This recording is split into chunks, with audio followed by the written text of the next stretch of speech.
Hello and welcome back to Battle City once again. I'm your host, Jem. And once again, I have a different co host with me. This one is. Well, he was the winner of the beta test of Battle City. So, I guess you could call him a genius jester. No, not Buggy the Clown. It's Lime the Clown. That was mean. Hello, I'm named Slime. Oh, don't act like we haven't said I hello to each other. we definitely have, but this is over video. It's different. Nah, I'm pretty consistent wherever I go. Fair enough. But yeah, I'm just helping with weekly for this week. No one else bothered to show up. Oh, it's not that no one else bothered to show up. I just asked you because, well, I like I having know. different co hosts. It's fun to have different personalities. So, we are switching up the format a little bit this week. Instead of doing my normal loop of going over all the updates and everything that happened and then watching the battles, I don't want to spoil the battles because now we're in the part where people are making playoffs. So, let's have some fun with it. Speaking of which, we have our first battle we'll be going over, which includes Lime. What do you know? It's almost like I did it on purpose. Yay. It also wasn't that entertaining of a battle. I It's here for a specific reason. So, let's begin it. We have Entei versus Dragonite, aka the Battle of E-Speed. I forgot you had Waterfall. If you let me, I'll give all my reasoning for every decision I had for my team set. Yes, every So, well, for decision were one, 3 turns. no, for the set going into the match. Oh, fair enough. So, well, one, I would like to give myself props. I did plan to win this Entei before week one started, realizing no one usually ever says no to challenges. If I just challenge everyone first in a certain order and have faith in the weakest person, sorry, Mr. Dude with Entei, what's your name? Vaughn. Shoot, Van. That's it. You is Gudra on the screen I'm looking at. So, I deemed you the weakest. I apologize, but I had faith in Zach and EJ, people who make playoffs and regular play PGM to win. So if I just did it in a certain order, I could face Entei.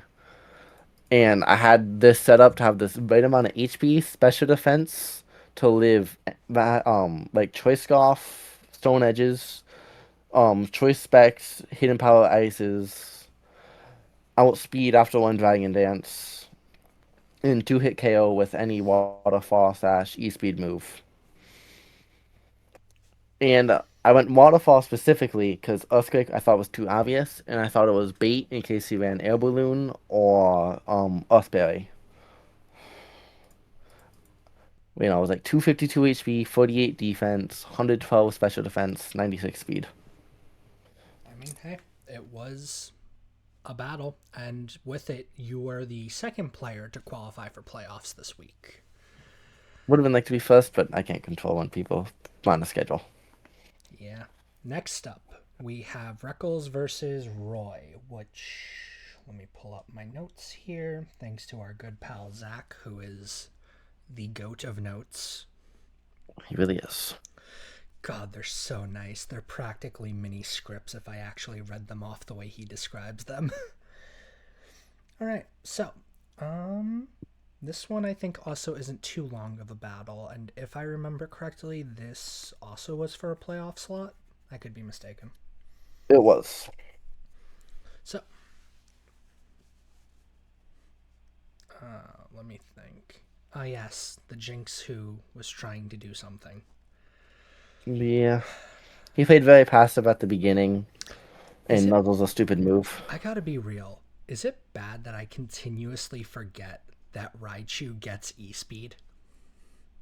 Yes. Specifically because the Light Ball Pikachu E-Speed is a very viable Pikachu set. I I In the nine forget about it. nine tails just cleans up with Solar Beam and Side Shock. He Yep. said he ran support of Cloyster, which I thought was the main mistake. I think Focus Sash Cloyster would have gone crazy. Honestly, I think That Focus Sash Cloyster, if it gets a Shell Smash off, just wins the game. yeah, because he would have Vac Blasted Ninetales to death, and Vac Blast also kills Wait, Pinsir gets Quick Attack. Ice Okay, Shard. maybe not. If Prince of Smart had quick attack, he would have won, but And with that, if I remember correctly, Roy got his hands on. I think it was Roy got Jinx here. oh, Yeah, let's see. Roy got their hands on Jinx, which means that they are the third seed finalist, which, you know, not spoiling too much here since we went over last week that there's two people who had to battle who both had 5 Pokemon. Then we have Momo versus Polar, which I'm gonna be real with how these two play in regular PGM. This feels like a clash of titans. This is the best match of the week in my opinion. Yet it's for some reason not the main event. All right, we got Kong versus Executor. Good fake out, obviously, and immediately with the stellar. Explosion. I don't even know how I feel about that if I'm being completely real. Love the Chopperberry Snorlax. Counter. We love Counter. Oh, Snorlax. beautiful set. Ditto transforms. This Sees danger. this entire game. Makes self-destruct. This I is think this is some strategic maneuvering, and sadly, Rapidash lost the speed tie, aka there was no speed tie. Well, there probably still was with the choice scarf, but Did he use payday? Polo didn't want Polo did not want a Rapidash He threw. going into playoffs. He Polar So was Polo threw. Polar was 100% the only player to take advantage of the fact that that throwing is encouraged. Your strategic losses are what this event was built around, and nobody I takes wouldn't say advantage of it. encouraged because real hunters will seem annoying. So there was valid reason to make playoffs in the first 3 weeks Correct, but it's to okay. avoid real hunters. It's okay though. The rare hunter is the most nice guy on the server, so like it should be fine. And now, for your main event of tonight, Cruiser versus Game Bro. The king of crash outs versus Deproxy himself.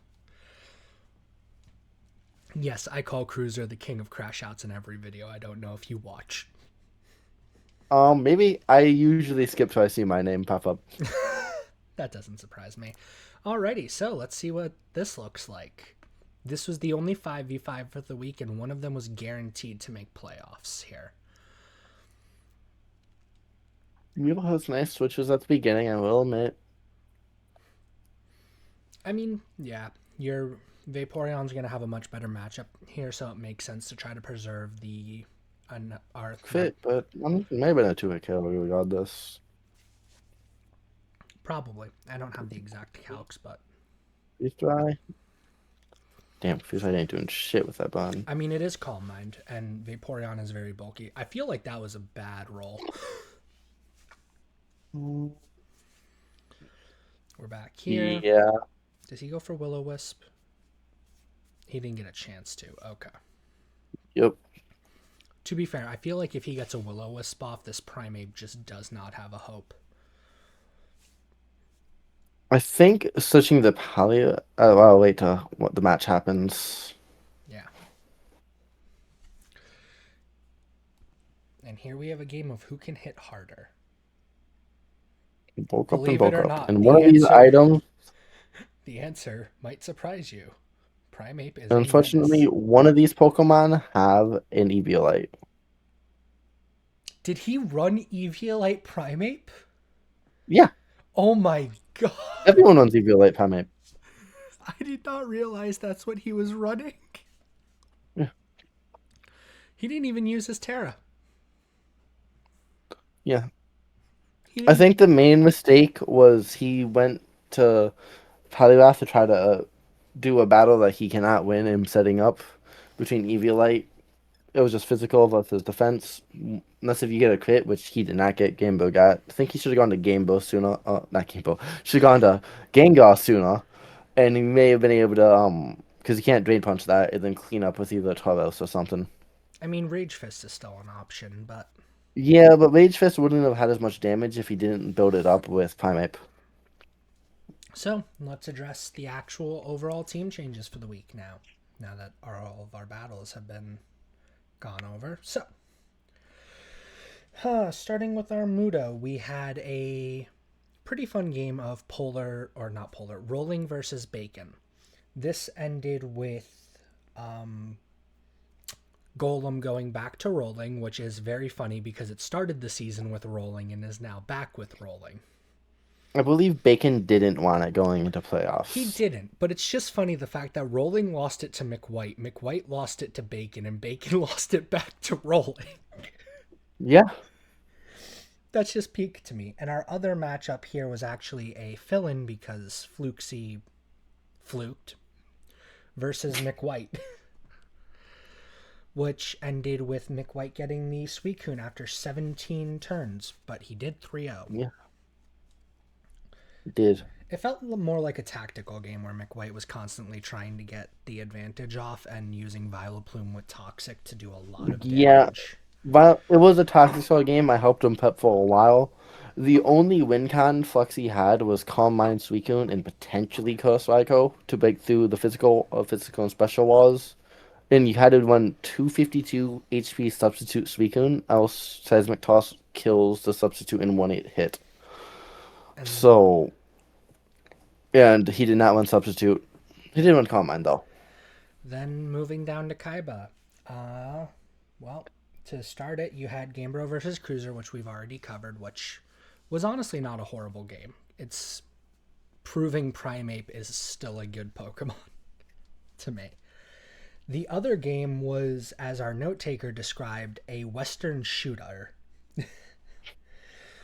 It was Nidoking versus Slowbro. It ended with one turn with one attack, which was like a 37% chance to roll the instant KO, and it worked out because that Slowbro would have killed my Nidoking otherwise. Weakness policy, man, it's crazy. Yeah. Moving down, we have good old Ishtar. Cappy versus Manast was a 1v1 that, if I remember correctly, it It was. was Venusaur versus Hitmonlee. Yeah, Venusaur versus Hitmonlee, which obviously Manast did lose, and Venusaur is over with Cappy now. From what I'm seeing, it looks like it was a sub Swords Dance combo from Hitmonlee. Which honestly, not a horrible like is especially if you can outspeed your opponent, like getting the sub up and then going for Swords Dance for at least one guaranteed is not bad. And we did show Momo versus Polar. So, down to Wheeler, which a lot of the same. Lime versus Vaughn, or should I say Lame. I love that Nando did that. Which ends with Lime being our second playoff spot and EJ winning Wigglytuff from Zach, which I really think Zach was sleeping on Wigglytuff. No. No. I'm just saying. Wigglytuff is not a good man. I do believe Zach versus EJ, though, takes the crown as the most turns in any week thus far at 21 turns. Probably. That actually is a Can't think. stat I'm keeping track that I'm gonna keep Okay. track of. So I think 21 is our current max. All right, and then just hopping over to the Valentine ones to end it real quick. You had Roy versus Reckles, which ended with Roy getting Jinx, and then Flame versus J-Lo, Jaros, which which unfortunately ended with, I believe, what was it? Starmie. It was Starmie versus Aerodactyl. Which, if anybody knows anything about Pokemon, Starmie is winning that 1v1 every day of the week. it was nice. He didn't predict a rapid spin, which allowed Summer to outspeed the next ton. It was pretty fun. But that is our updates for the week. We are at 3 finalists, and I gotta remember to actually put their stuff into the tournament bracket because I hear that's helpful. Back. So, post recording, re recording because I'm stupid. We forgot to go over teams and how Lime feels about stuff. So, let's start. Just basic. Out of the three playoff teams, who do you think is the strongest? Obviously, I know you're going to have a preference for yourself, but It is myself. It is myself. I am sorry. I do admit I do have one high weakness, and five of my mons don't really want to take an earthquake. Doug Trio ain't weak to it, but he has no defenses. But I'm confident with via enough resistant berries or air balloon, I can make do for 1 week to get rid of deadbeat Fairy. But aside from that, we have a Dragonite, free speed insane Dragon Dance setup. Entei for more stupid E speed setup. I have a Magneton, which is surprisingly pairs really well with Dragonite. Same for Tentacruel for the ice weakness. And Dugtrio is fast, has Endeavor, can Sucker Punch, and Arena Trap with Earthquake. So he can also help catch stuff off guard. So I'm very happy with mine going into playoffs. And then there's Roy, right, with the right on. mm-hmm. It's a solid team overall. It has no insane powerhouses, in my opinion. Maybe Ninetales. I'm not the biggest fan of Rhydon, but it has good synergy.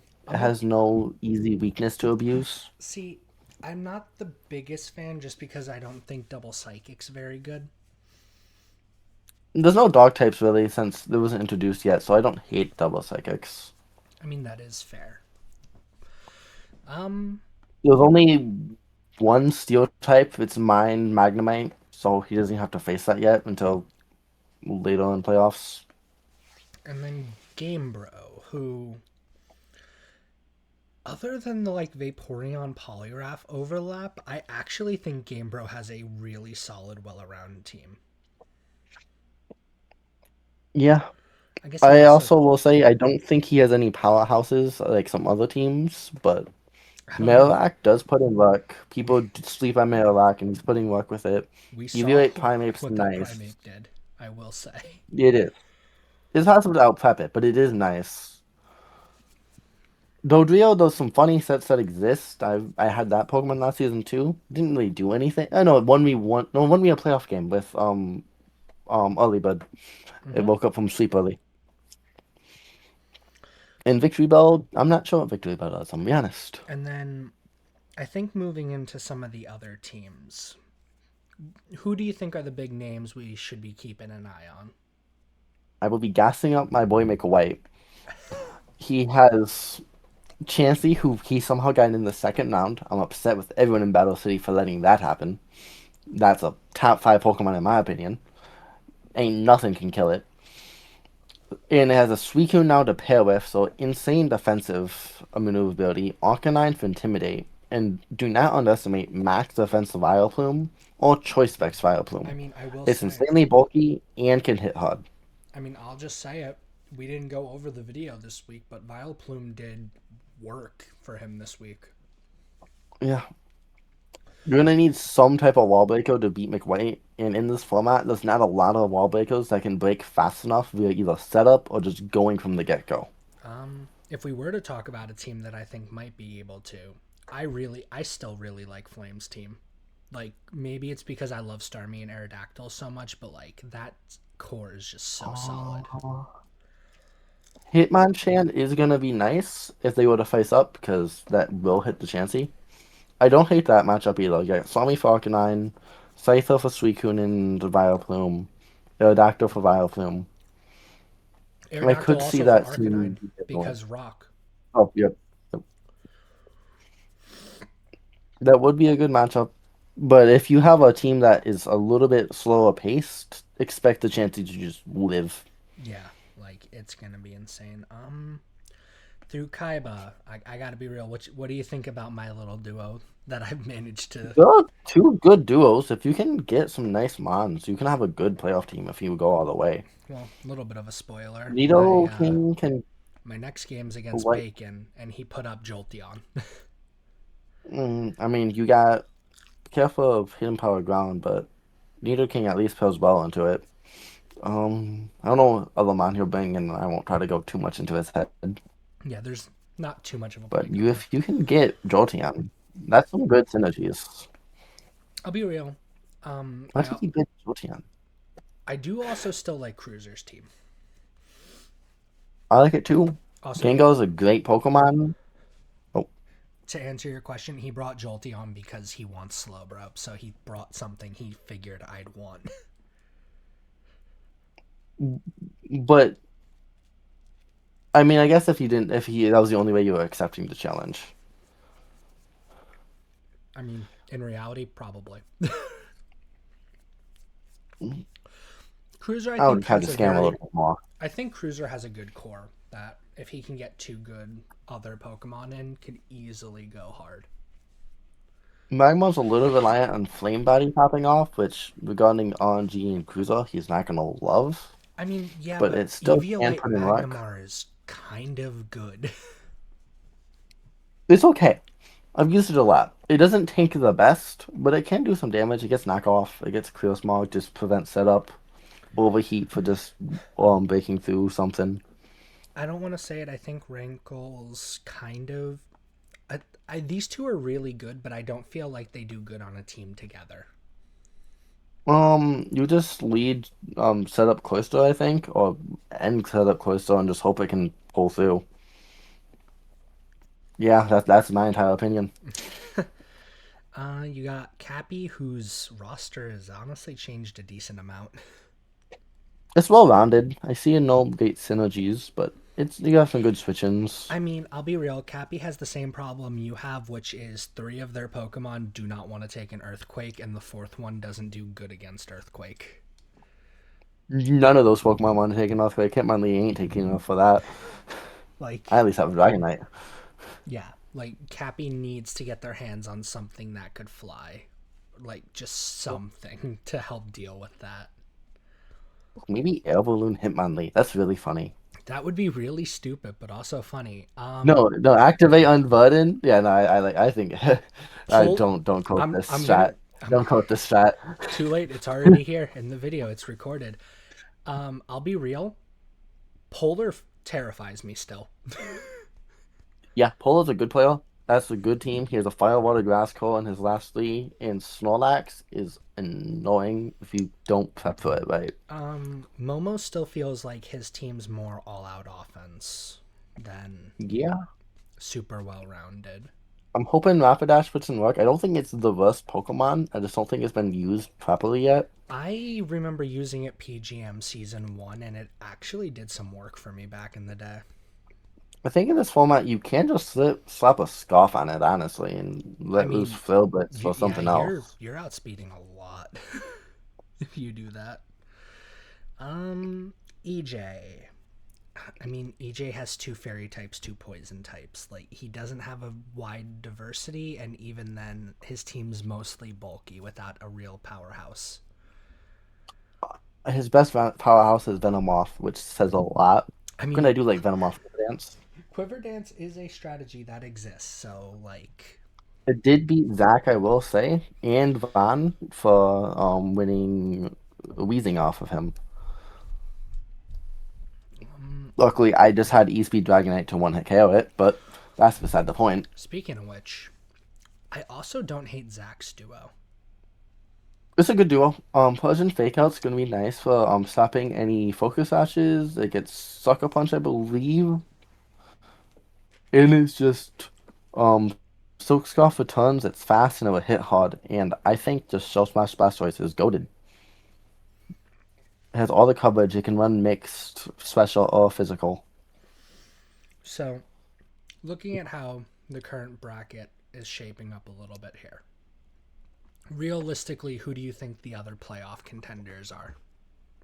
I think McLeod, Polar are definitely going to be the next two, which would lead us to five. I then give it probably maybe Cruiser. I think Bacon can pull through, which gives us a seven. I think that depends if Bacon loses to me this week. Yeah, Bacon's actually probably me an eighth seed. I could see Bacon as eighth seed. I'm hoping I can Um, find a way to claw my way into playoffs in my own you have a event. way. You just only have two Pokemon, which makes me not want to pick you immediately. Did I say Momo? No, I don't think you did say Momo. Momo could be a seventh or sixth seed too. It just depends on how good his all-out offense can go, and if he just doesn't avoids freaking stall well. It also kind of determines on how present he can be because it feels like a lot of this event has been him being like not available. Yeah. And maybe Flames, what you've been calling him, also has good team. I could also see him going good. I'll be real. I think if he can get himself a good bulky Pokemon, he can go hard. Like maybe he gets his hand on like I don't know, maybe Tangela. Yeah, maybe that spot is interesting because we don't think Flexi's coming back next week, so expect a new player. Yeah, that is probably going to be the case. But all right, back to the regular outro that already happened. I don't know what I'm doing anymore. Hopefully, this little reworking of how we do the battles versus team breakdowns is okay, but we'll see. But regardless, that is Lime. I have been Gem, and I will see you all next week when we re enter the city for some more chaos. Especially now that the rare hunters are involved and we're in the free for all section. Until then, arrivederci.